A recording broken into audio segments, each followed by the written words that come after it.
On a dark and cold January night in 1700, a drunken stable boy entered the stable, and a horse happened to kick over his lit torch. It was cold and windy, and the fire spread amongst the wooden houses of the little city at great speed. The fire never made it as far as here, so the castle and the cathedral were spared. Even houses along Hunnebergsgatan escaped the devastating fire. The consistory and the bishop's older residence, which was among those we have just passed, escaped as well. They are found in the same place as in the 17th century. A map from 1697 shows the plots as numbered, and around the sides of the map are the numbered lists with all the names of those people who owned the properties.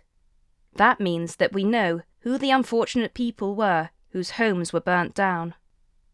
Close to 150 houses were destroyed. It was mostly the outer town that was spared the fire. People were put up wherever it was possible, even on farms outside the town.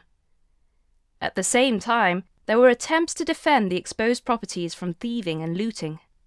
The town suffered a severe financial setback because of the fire, and the town hall was totally destroyed. When the county governor was asking for help, he described the situation of the inhabitants of Linköping with the words, "Such great misery amongst people a pen would fail to describe."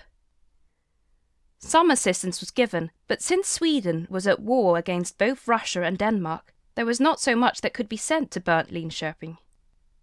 War, hunger and misery, and as a further consequence, the town was also struck by the plague in 1710. It was not until 1713 that the plague began to fade, by which time 1/3 of the town's population had died.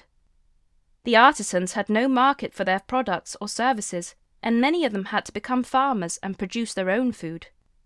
Primitive economies dominated once again. What a start to the new century! Certain houses were rebuilt rapidly.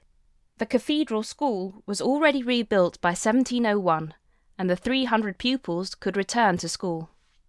The town's governing body were waiting to have the new town plan approved by Karl XII, but he was engaged in the war and had other things on his mind. The inhabitants of Linköping did not wait with the reconstruction of their own houses. This resulted in wooden houses with either 1 or 2 stories and a turf roof, built up from the old foundations. Linköping was a well-ordered, little larger farming village, with a few remaining monumental medieval stone buildings. The farmhand who caused the fire was sentenced to life imprisonment at Varbergs fort, but before he could arrive there, he passed away in Linköping's prison in unclear circumstances. Now go on to the 17th century house on Hunnebergsgatan.